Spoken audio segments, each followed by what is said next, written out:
ਸਤਿ ਸ਼੍ਰੀ ਅਕਾਲ ਜੀ। ਤੁਸੀਂ ਦੇਖ ਰਹੇ ਹੋ ਡੇਲੀ ਪੋਸਟ ਪੰਜਾਬੀ ਤੇ ਮੈਂ ਹਾਂ ਤੁਹਾਡੇ ਨਾਲ। ਪਿੱਛੇ ਤੁਸੀਂ ਅੱਗ ਜਿਹੜੀ ਆ ਬਲੀ ਹੋਈ ਦੇਖ ਸਕਦੇ ਹੋ ਤੇ ਜ਼ਾਹਿਰ ਜੀ ਗੱਲ ਆ ਕਿ ਲੋਹੜੀ ਵਾਈਬਸ ਆ।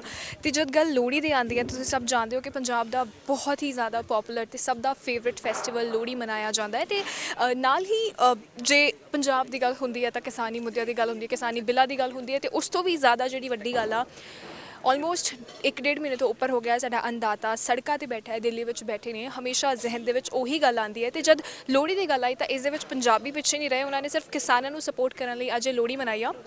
ਮੁੱਦਾ ਅਜੇ ਆ ਕਿ ਤੁਸੀਂ ਸਭ ਜਾਣਦੇ ਹੋ ਕਿ ਸੁਪਰੀਮ ਕੋਰਟ ਨੇ ਬਿੱਲਾਂ ਤੇ ਰੋਕ ਲਾਈ ਆ ਪਰ ਹਲੇ ਤੱਕ ਬਿੱਲ ਰੱਦ ਨਹੀਂ ਹੋਏ। ਇਹ ਸਾਰਾ ਜੋ ਵੀ ਆ ਕਿਸਾਨਾਂ ਨੂੰ ਜਿਹੜੀ ਵੀ ਲੋਕਾਂ ਵੱਲੋਂ ਸਪੋਰਟ ਕੀਤਾ ਜਾ ਰਿਹਾ ਉਹਦੇ ਵਿੱਚੋਂ ਮੇਰੇ ਨਾਲ ਇੱਕ ਸੋਸ਼ਲ ਵਰਕਰ ਨੇ, ਇੱਕ ਕਿਸਾਨ ਫੈਮਿਲੀ ਤੋਂ ਨੇ ਤੇ ਇੱਕ ਯੂਥ ਨੇ। ਇੱਕ ਵਾਰ ਇਹਨਾਂ ਦੀ ਜਿਹੜੀ ਰਾਏ ਆ ਮੈਂ ਜ਼ਰੂਰ ਜਾਣਨਾ ਚਾਹੂੰਗੀ, ਇੱਕ ਵਾਰ ਇਹਨਾਂ ਨਾਲ ਜ਼ਰੂਰ ਜਿਹੜੀ ਆ ਮੈਂ ਗੱਲਬਾਤ ਕਰਨਾ ਚਾਹੂੰਗੀ। ਸਭ ਤੋਂ ਪਹਿਲਾਂ ਤੁਹਾਡਾ ਸਭ ਦਾ ਧੰਨਵਾਦ ਕਿ ਜਿੱਥੇ ਲੋਹੜੀ ਪੰਜਾਬੀ ਬਹੁਤ ਜ਼ਿਆਦਾ ਜੋਸ਼ ਨਾਲ ਮਨਾਉਂਦੇ ਸੀਗੇ ਬਟ ਅੱਜ ਤੁਸੀਂ ਕਿਸਾਨਾਂ ਨੂੰ ਸਪੋਰਟ ਕਰਦੇ ਹੋਏ ਜਿਹੜਾ ਆ ਲੋਹੜੀ ਦਾ ਫੈਸਟੀਵਲ ਮਨਾ ਰਹੇ ਹੋ। ਮੈਂ ਇੱਕ ਵਾਰ ਜ਼ਰੂਰ ਜਾਣਨਾ ਚਾਹਾਂਗੀ ਕਿ ਕਹੋਗੇ ਨਾ ਬਿਲਸ ਬਾਰੇ ਜੋ ਕੁਝ ਵੀ ਵਾਪਰ ਰਿਹਾ ਤੇ ਲੋਹੜੀ ਇਜ਼ ਅ ਫੈਸਟੀਵਲ ਜਿਹੜੇ ਪੰਜਾਬੀ ਜਿਹੜੇ ਕਿਸਾਨ ਬਹੁਤ ਹੀ ਜ਼ਿਆਦਾ ਖੁਸ਼ ਹੋ ਕੇ ਮਨਾਉਂਦੇ। ਹੈਪੀ ਲੋਹੜੀ ਜੀ। ਪਹਿਲਾਂ ਤਾਂ ਸਾਰਿਆਂ ਨੂੰ ਜੋ ਵੀ ਅੱਜ ਕੱਲ੍ਹ ਇਹ ਚੱਲ ਰਿਹਾ ਹੈ ਅਸੀਂ ਈਸ਼ਵਰ ਅੱਗੇ ਪ੍ਰਾਰਥਨਾ ਕਰਦੇ ਹਾਂ ਜੀ ਕਿ ਜਲਦੀ ਰਿਜ਼ੋਲਵ ਹੋਏ। As a part of our corporate social responsibility CSR ਅਸੀਂ ਆਪਣੇ ਕਿਸਾਨ ਭਰਾਵਾਂ ਦੀ ਮਦਦ ਕਰਨਾ ਚਾਹੁੰਦੇ ਹਾਂ ਜੋ ਉੱਥੇ ਐਜੀਟੇਸ਼ਨ ਕਰ ਰਹੇ ਨੇ ਇੰਨੀ ਠੰਡ 'ਚ। ਉਹਨਾਂ ਲਈ ਅਸੀਂ ਥੋੜ੍ਹਾ ਬਹੁਤ ਜੋ ਆਪਣੇ ਵੱਲੋਂ ਹੋ ਸਕਦਾ ਸੀਗਾ, ਜ਼ਿਆਦਾ ਤਾਂ ਨਹੀਂ ਬਟ ਅਸੀਂ ਆਪਣੀ ਤਰਫ ਤੋਂ ਕਰਨ ਦੀ ਕੋਸ਼ਿਸ਼ ਕੀਤੀ ਹੈ ਜੀ। ਅਤੇ ਅਸੀਂ ਅਰਦਾਸ ਕਰਦੇ ਹਾਂ ਜੀ ਕਿ ਜਲਦੀ ਰਿਜ਼ੋਲਵ ਹੋਏ ਜਿੰਨਾ। ਅਤੇ ਹੁਣ ਤਾਂ ਮਾਮਲਾ ਜਿਵੇਂ ਕੋਰਟ 'ਚ ਹੈਗਾ ਜੀ ਅਤੇ ਅਸੀਂ ਹੋਪ ਕਰਦੇ ਹਾਂ ਕਿ ਸਾਰਿਆਂ ਵਾਸਤੇ, ਸਰਕਾਰ ਵਾਸਤੇ ਵੀ ਅਤੇ ਕਿਸਾਨਾਂ ਵਾਸਤੇ ਵੀ ਇਹ ਪੋਜ਼ੀਟਿਵ ਉਸ ਨਾਲ ਸੈਟਲ ਹੋਏ ਜੀ। ਅੰਕਲ, ਇਹਨਾਂ ਨੇ ਜਿਵੇਂ ਕਿਹਾ ਕਿ ਹੁਣ ਮਾਮਲਾ ਕੋਰਟ ਦੇ ਵਿੱਚ ਆ, ਤੁਸੀਂ ਇੱਕ ਕਿਸਾਨ ਫੈਮਿਲੀ ਤੋਂ ਬਿਲੋਂਗ ਕਰਦੇ ਹੋ, ਤੁਸੀਂ ਉੱਥੇ ਰਹਿ ਕੇ ਆ ਚੁੱਕੇ ਹੋ, ਕੀ ਕੁਝ ਦੇਖਿਆ? ਸਰਕਾਰ ਆਪ ਦੀ ਚੁਣੀ ਹੋਈ ਆ, ਕੀ ਲੱਗਿਆ ਦੇਖ ਕੇ ਜੋ ਵੀ ਉੱਥੇ ਹਾਲ ਆ? ਸਰਕਾਰਾਂ ਨੇ ਜੀ ਬਹੁਤ ਵਧੀਆ ਚੁਣੀਆਂ ਮਿਲਦੀਆਂ, ਜਿਹੜੀਆਂ ਚੁਣੀਆਂ ਤੀਆਂ ਉਹੀ ਸਰਕਾਰਾਂ ਹੀ ਮਾਰ ਗਈਆਂ। ਹੁਣ ਤਾਂ ਸਾਨੂੰ 2 ਮਹੀਨੇ ਹੋ ਗਏ ਦਿੱਲੀ ਬੈਠਿਆਂ ਨੂੰ। ਹਾਂਜੀ, ਟਰੈਕਟਰ ਟਰਾਲੀਆਂ ਉੱਥੇ ਖੜੀਆਂ ਵੀ ਅੱਗਾ ਦੇਖੋ ਜਿਹੜੇ 3 ਕਾਨੂੰਨ ਆ ਉਹ ਵਾਪਸ ਲੈਂਦੇ ਨਹੀਂ ਲੈਂਦੇ। ਹੁਣ ਕੋਰਟ ਨੇ ਨਾ ਉਹ ਕਾਨੂੰਨ ਜਿਹੜੇ ਆ ਰੋਕ ਦਿੱਤੇ ਆ, ਸੋ ਕੀ ਲੱਗਦਾ ਸਿਰਫ ਕਿਸਾਨਾਂ ਨੂੰ ਇਸ ਲਈ ਕਿਉਂਕਿ 26 ਜਨਵਰੀ ਵੀ ਬਹੁਤ ਨੇੜੇ ਆ ਸਿਰਫ ਥੋੜੀ ਦੇਰ ਲਈ ਉਸ ਗੱਲ ਨੂੰ ਇਗਨੋਰ ਕਰਨ ਵਾਸਤੇ ਕੀਤਾ? ਇਹ ਤਾਂ ਅੱਗੇ ਦੇ ਅੱਗੇ ਲਾਰੇ ਲਾਈ ਜਾਂਦੇ ਜੀ। ਤੁਸੀਂ ਜਾਣਦੇ ਹੋ ਇਹ ਚੀਜ਼ ਕਿ ਲਾ ਰਹੇ ਆ ਕਿ ਤੁਹਾਨੂੰ ਲੱਗਦਾ ਹੈ ਕਿ ਸੁਪਰੀਮ ਕੋਰਟ ਸੱਚੀ ਹੱਕ 'ਚ ਹੈ? ਸੱਚੀ ਤਾਂ ਲੱਗਦੀ ਨਹੀਂ ਜੀ ਹੈਗੀ ਵੀ ਸੱਚੀ ਆ। ਤੁਸੀਂ ਉੱਥੇ ਜਾ ਕੇ ਰਹਿ ਚੁੱਕੇ ਹੋ। ਵਕੀਲ ਵੀ ਉਹਨਾਂ ਦੇ ਆ, ਜੱਜ ਵੀ ਉਹਨਾਂ ਦੇ ਆ, ਮੋਦੀ ਜੀ ਦੇ। ਬਹੁਤ ਵੱਡੀ ਸਟੇਟਮੈਂਟ। ਤੁਸੀਂ ਦੇਖਿਆ ਕਿ ਭਾਵੇਂ ਉਹ ਜਿਹੜੇ ਬਿੱਲ ਆ ਹੁਣ ਸੁਪਰੀਮ ਕੋਰਟ ਦੇ ਹੱਥ ਵਿੱਚ ਆ ਤੇ ਵਕੀਲ ਵੀ ਉਹਨਾਂ ਦੇ ਆ, ਜੱਜ ਵੀ ਉਹਨਾਂ ਦੇ ਆ। ਤੁਸੀਂ ਉੱਥੇ ਜਾ ਕੇ ਰਹਿ ਚੁੱਕੇ ਹੋ, ਕੀ ਹਾਲ ਹੈ ਉੱਧਰ ਦਾ? ਜਦ ਆਪਣੀ ਟੀਮ ਸਾਨੂੰ ਦੱਸਦੀ ਆ ਉਹ ਕਹਿੰਦੇ ਕਿ ਉੱਥੇ ਇੱਕ ਮਿਨੀ ਪੰਜਾਬ ਵਸ ਚੁੱਕਿਆ ਹੈ। ਹਾਲ ਤਾਂ ਵਧੀਆ ਜੀ, ਬਹੁਤ ਵਧੀਆ, ਬੈਠੇ ਆਰਾਮ ਤੇ। ਐਦਾਂ ਨਹੀਂ ਲੱਗਦਾ? ਬੈਠਾ ਉੱਥੇ ਬੈਠੇ ਆ, ਸਾਲ ਲੱਗ ਜਾਣਾ ਨੀਚੇ ਤੇ ਬੈਠੇ ਆ। ਸਾਲ 2 ਸਾਲ ਤੱਕ ਇੰਨੀ ਕੀ ਹਿੰਮਤ ਹੈਗੀ ਅੰਕਲ? ਬਜ਼ੁਰਗ ਹੋ ਤੇ ਲੱਗਦਾ ਨਹੀਂ ਕਿ ਹੁਣ ਘਰ ਨੂੰ ਵਾਪਸ ਆ ਜਾਣਾ ਚਾਹੀਦਾ, ਸ਼ਾਇਦ ਛੱਡ ਦੇਣਾ ਚਾਹੀਦਾ ਜੋ ਸਰਕਾਰ ਕਰੀ, ਕਿਉਂਕਿ ਸਰਕਾਰ ਹੀ ਸੁਰ ਸਕਦੀ। ਪਹਿਲਾਂ ਵੀ ਮਿੱਟੀ 'ਚ ਰਹੇ ਆ, ਹੁਣ ਵੀ ਮਿੱਟੀ 'ਚ ਜਾਣਾ ਤਾਂ। ਹਾਂਜੀ ਜੀ, ਮਤਲਬ ਇਹ ਆ ਕਿ ਬਿੱਲ ਜਿਹੜੇ ਆ ਰੋਕਣੇ ਨਹੀਂ, ਰੱਦ ਕਰਾ ਕੇ ਆ ਗਏ। ਹਾਂ, ਰੱਦੇ ਦਾ ਕਰਾਉਣੇ ਜੀ, ਜੇ ਰੱਦ ਹੋਣਗੇ ਤਾਂ ਹੀ ਆਉਂਗੇ। ਕਿੰਨੇ ਕੀ ਸਦੱਸਿਆ ਹੈ ਪਰਿਵਾਰ ਦੇ ਵਿੱਚ? ਕਿੰਨੇ ਕੀ ਉੱਥੇ ਇੱਥੇ ਆ, ਕਿੰਨੇ ਕੀ ਉੱਥੇ ਮੌਜੂਦ ਆ? ਅੱਧੇ ਕਮਰੇ ਅੱਧੇ ਉੱਥੇ ਆ। ਤੇ ਸ਼ਿਫਟਾਂ ਲੱਗਦੀਆਂ? ਹਾਂਜੀ, ਅੱਧੇ ਦੀ ਸ਼ਿਫਟ ਆ ਇੱਥੇ ਤੇ ਅੱਧੇ ਜੋ ਇੱਥੇ ਲਾ ਕੇ ਫਿਰ ਉੱਥੇ। ਅੱਧੇ ਚਲੇ ਜਾਂਦੇ, ਅੱਧੇ ਆ ਜਾਂਦੇ ਆ। ਮੈਂ ਇਹ ਪ੍ਰੋਗਰਾਮ ਜੀ। ਜੀ, ਜਿਵੇਂ ਕਿ ਤੁਸੀਂ ਦੇਖਿਆ ਕਿ ਮਿੱਟੀ 'ਚ ਰਹਿੰਦੇ ਆ ਤੇ ਉੱਥੇ ਵੀ ਮਿੱਟੀ 'ਚ ਆ ਤੇ ਸ਼ਿਫਟਾਂ ਇੱਕ ਹਿਸਾਬ ਨਾਲ ਇਹਨਾਂ ਦੇ ਲੱਗ ਰਹੀਆਂ। ਇੱਕ ਵਾਰ ਭਵਨੀਤ ਜੀ ਚਾਹਾਂਗੀ ਤੁਸੀਂ ਇੱਕ ਵਾਰ ਜ਼ਰੂਰ ਅੱਗੇ ਆਓ ਕੈਮਰਾ ਦੇ ਸਾਹਮਣੇ। ਤੁਸੀਂ ਇੱਕ ਸੋਸ਼ਲ ਵਰਕਰ ਹੋ ਤੇ ਇਸ ਤਰ੍ਹਾਂ ਦਾ ਸਪੋਰਟ ਕਰ ਰਹੇ ਹੋ ਤੇ ਆ ਵੀ ਦੱਸਣਾ ਚਾਹੂੰਗੀ ਜ਼ਰੂਰ ਕਿ ਤੁਸੀਂ ਉੱਥੇ ਰਹਿ ਕੇ ਆ ਚੁੱਕੇ ਹੋ। ਸੋ ਉਹ ਇੱਕ ਕਿਸਾਨ ਪਰਿਵਾਰ ਤੋਂ ਆਉਂਦੇ ਨੇ, ਉਹਨਾਂ ਦੇ ਅਕੋਰਡਿੰਗ ਉਹ ਖੁਸ਼ ਨੇ ਜਿਵੇਂ ਇੱਥੇ ਰਹਿੰਦੇ ਆ ਉਵੇਂ ਉੱਥੇ ਰਹਿੰਦੇ ਆ। ਮਤਲਬ ਹਾਲੇ ਵੀ ਇਸ ਉਮਰ ਦੇ ਵਿੱਚ ਵੀ ਜਦ ਉਹਨਾਂ ਨੂੰ ਆਪਣੇ ਘਰਾਂ ਦੇ ਅੰਦਰ ਬਹਿ ਕੇ ਲੋਹੜੀ ਮਨਾਉਣੀ ਚਾਹੀਦੀ ਆ, ਉਹ ਸੜਕਾਂ 'ਤੇ ਲੋਹੜੀ ਮਨਾ ਰਹੇ ਆ। जैसे हम सबको पता हर साल लोहड़ी ये लोग अपने घर पे मनाते हैं, वहाँ पे सड़कों पे है। एंड आपने बड़ी अच्छी बात बोली कि वहाँ पे एक छोटा सा मिनी पंजाब बस चुका है और काफ़ी हर उम्र के लोग वहाँ पे हैं। वहाँ पे लेडीज़ भी हैं, वहाँ पे यंग गर्ल्स भी है, वहाँ पे ओल्ड एज लोग भी हैं। और लोहड़ी सिर्फ पंजाब से ही नहीं, लड़कियों से भी कोरिलेट की जाती है। सो इस लोहड़ी को सेलिब्रेट करने के लिए और वुमेंस की प्रोटेक्शन के लिए हम लोग उनकी जो एडिक्वेट नीड्स से रिलेटेड चीज़ें थी, जैसे सैनिटरी पैड्स हैं, जैसे मेडिसिन हैं, उनसे रिलेटेड मेडिसिन है, वो सारी चीज़ें हम लेके जा रहे हैं। एंड रिवरडेल ने बहुत अच्छा इनिशिएटिव लिया।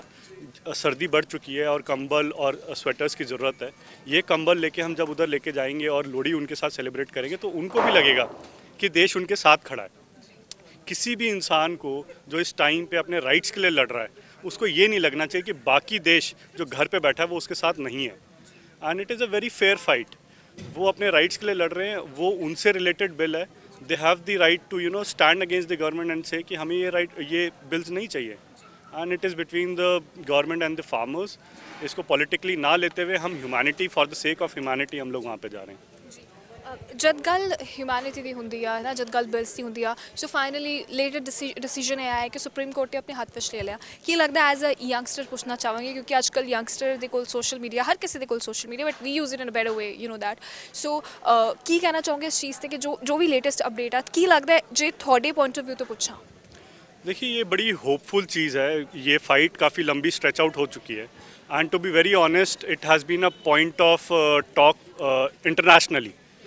एंड इंडिया का कहीं ना कहीं एक जो फेस है, जो एक इमेज है, वो हार्म हो रही है। ये चीज़ जितनी जल्दी सॉर्ट आउट होगी उतना जल्दी हमारे एज ए कंट्री बहुत अच्छा है, फार्मर्स के लिए अच्छा है और एज ए सिविल सोसाइटी हमारे लिए बहुत अच्छा है। ਮੈਂ ਕਿਤੇ ਸੁਣਿਆ ਸੀਗਾ ਕਿ ਜਿਨ੍ਹਾਂ ਦਾ ਵੀ ਢਿੱਡ ਲੱਗਿਆ ਹੋਇਆ ਨਾ, ਉਹਨਾਂ ਨੂੰ ਇਸ ਬਿੱਲ ਨੂੰ ਸਪੋਰਟ ਕਰਨਾ ਚਾਹੀਦਾ ਹੈ, ਇਨ ਸ਼ਾਰਟ।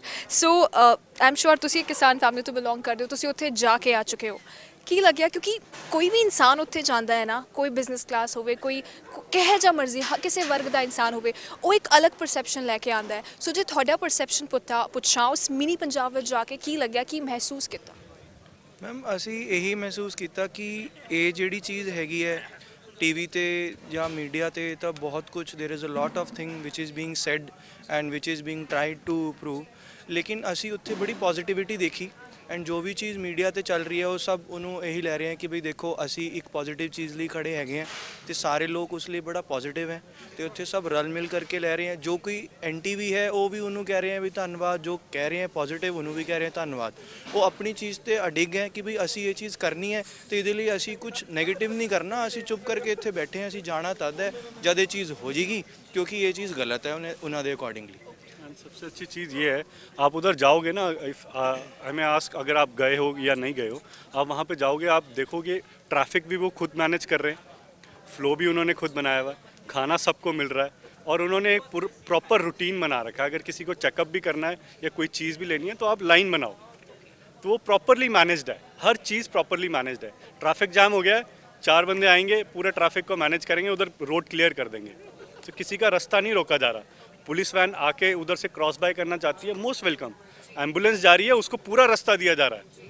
सो इट शोज़ कि कितनी एम्पैथी है। There is nothing against the interest of the nation, it is for the interest of the farmers जिनका यहाँ पे रोज़ी रोटी चल रही है, जिनका पूरा एम्प्लॉयमेंट वहाँ से चल रहा है।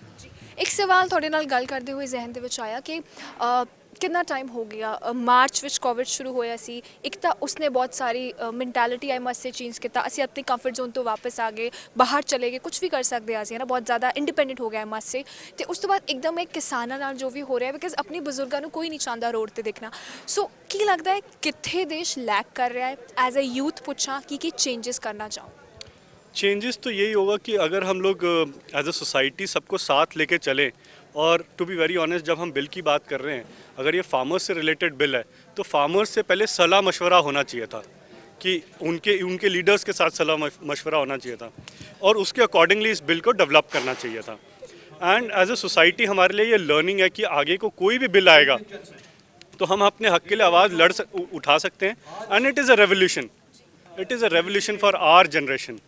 इट गिव्स अस होप कि कल को अगर कोई गलत होगा तो गवर्नमेंट या कोई भी इंसान, कोई भी बॉडी जो मोनोपोली क्रिएट कर चुकी है वो उसके अगेंस्ट खड़ा हुआ जा सकता है और अपनी बात रखी जा सकती है और लोग सुनेंगे। So it is a sense of faith for us to be very honest. And ਕਾਫੀ ਜੁੜਿਆ ਹੋਇਆ ਹੈ, ਜਿਸ ਤਰ੍ਹਾਂ ਵਿਵੇਕ ਨੇ ਕਿਹਾ, ਯੂਥ ਉੱਥੇ ਕਾਫੀ ਜੁੜਿਆ ਹੋਇਆ ਹੈ and complete and to be very honest, you'll be amazed to know that there has been a lot of deaths over there as well, जो मेन स्ट्रीम मीडिया नहीं हाईलाइट कर रही है। 100 ਤੋਂ ਜ਼ਿਆਦਾ 100 से ज़्यादा हो चुकी है। I don't know the exact figures, but ये दृढ़ता दिखाती है वहाँ पे लाखों लोग खड़े हैं और फिर भी वो खड़े हैं कि कल को क्या होगा उन्हें नहीं पता, बट वो खड़े हैं सिर्फ एक होप में कि उनकी बात सुनी जाएगी, और वो सुनी जानी चाहिए और पूरे देश को उनका साथ देना चाहिए। ज़्यादा कुछ नहीं, बस ਇਹ ਕਹੂੰਗੀ ਕਿ ਤੁਸੀਂ ਸਪੋਰਟ ਕਰ ਰਹੇ ਹੋ, ਸੋ ਕਿਹੋ ਜਿਹਾ ਲੱਗਦਾ ਹੈ ਜਿਹਾ ਰੈਵੋਲੂਸ਼ਨ ਦਾ ਹਿੱਸਾ ਬਣ ਕੇ, because we are of the same generation and ਅਸੀਂ ਸਿਰਫ ਸੁਣਿਆ ਹੈ ਜਾਂ ਪੜ੍ਹਿਆ ਹੈ ਬੁੱਕਸ ਦੇ ਵਿੱਚ, ਬਟ ਹੁਣ ਹਿੱਸਾ ਬਣ ਕੇ how is the feeling? Ma'am it's an amazing feeling। मतलब I am still human, we belong to I am still human and साडा जद ਅਸੀਂ ਇਹ ਆਰਗੇਨਾਈਜੇਸ਼ਨ ਸ਼ੁਰੂ ਕੀਤੀ ਸੀ ਵਿਵੇਕ ਨੇ ਐਂਡ ਮੈਂ ਮਿਲ ਕੇ, ਤੇ ਸਾਡਾ ਮਕਸਦ ਕਦੇ ਵੀ ਹਮੇਸ਼ਾ ਰਿਹਾ ਹੈ ਕਿ ਅਸੀਂ ਨਾਨ ਪੋਲੀਟੀਕਲ ਨਾਨ ਰਿਲੀਜੀਅਸ ਚੀਜ਼ਾਂ 'ਚ ਆਰਮੀ ਨਾਲ ਜ਼ਿਆਦਾ ਐਕਟੀਵਿਟੀਜ਼ ਕਰਦੇ ਹਾਂ। ਵੀ ਬਿਲੋਂਗ ਟੂ ਸੱਚ ਫੈਮਿਲੀਜ਼, ਤੇ ਅਸੀਂ ਉਹਦੇ ਵਿੱਚ ਹੀ ਹੈਗੇ ਹਾਂ। ਹੁਣੇ ਵੀ ਇਸ ਚੀਜ਼ 'ਚ ਜਿਹੜਾ ਆਪਣਾ ਐਕਟੀਵਿਟੀ ਹੈਗੀ ਹੈ, ਅਸੀਂ 3-4 ਵਾਰ ਉੱਥੇ ਜਾ ਚੁੱਕੇ ਹਾਂ। ਅੱਗੇ ਵੀ ਜਦ ਤੱਕ ਇਹ ਚੱਲੇਗਾ ਆਪਣੀ ਪੂਰੀ ਸਪੋਰਟ ਹੈਗੀ ਹੈ ਜਿੰਨਾ ਕੁ ਅਸੀਂ ਕਰ ਸਕਦੇ ਹਾਂ। ਤੇ as a youth point of view ਤੋਂ ਦੇਖੀਏ, ਇੱਕ ਜਨਰੇਸ਼ਨ ਪੁਆਇੰਟ ਆਫ ਵਿਊ ਤੋਂ ਦੇਖੀਏ, ਆਈ ਬਿਲੀਵ ਅਸੀਂ ਕੋਵਿਡ ਦੇਖ ਲਿਆ, ਠੀਕ ਹੈ, ਜਿਹੜਾ ਕਿ ਸ਼ਾਇਦ ਦੁਬਾਰਾ ਹੁਣ ਮੈਂ ਕਹਿੰਦਾ ਕਿ ਨਾ ਹੀ ਆਏ ਕਦੇ ਇਹੋ ਜਿਹੀ ਚੀਜ਼। ਤੇ ਅਸੀਂ ਹੁਣ ਇੱਕ ਇਹੋ ਜਿਹਾ ਰੈਵੋਲੂਸ਼ਨ ਵੀ ਦੇਖ ਲਿਆ। I will say it as a revolution in a positive word, because ਇਹਦੇ 'ਚ ਕੁਝ ਨੈਗੇਟਿਵ ਨਹੀਂ ਹੈ। ਆਪਣੇ ਹੱਕ ਲਈ ਲੜਨਾ ਸਹੀ ਹੈ, ਤੇ ਲੜਨ ਦਾ ਤਰੀਕਾ ਸਹੀ ਹੋਣਾ ਵੀ ਸਹੀ ਹੋਣਾ ਚਾਹੀਦਾ, ਜਿਹੜਾ ਕਿ ਹੈਗਾ, ਠੀਕ ਹੈ। ਇੱਕ ਪ੍ਰੋਟੈਸਟ ਜੇ ਦੀ ਕੋਈ ਜੇ ਡੈਫੀਨੇਸ਼ਨ ਹੋ ਸਕਦੀ ਹੈ, I believe this is the right definition. Thank you so much, ਬਹੁਤ ਚੰਗਾ ਲੱਗਿਆ। ਤੇ ਤੁਹਾਡੇ ਵਰਗੇ ਯੂਥਸ ਨੇ ਉੱਥੇ ਜਾ ਕੇ ਦਿਖਾਇਆ ਕਿ ਯੂਥ ਸਿਰਫ ਫੋਨ ਤੇ ਬਹਿਣ ਵਾਲਾ ਜਾਂ ਫਿਰ ਘੁੰਮਣ ਫਿਰਨ ਵਾਲੀ ਨਹੀਂ, ਬਲਕਿ ਇੱਕ ਐਗਜ਼ਾਮਪਲ ਵੀ ਸੈੱਟ ਕਰ ਸਕਦੇ ਆ। Thank you so much and happy Lohri. Happy Lohri. Thank you so much, thank you so much.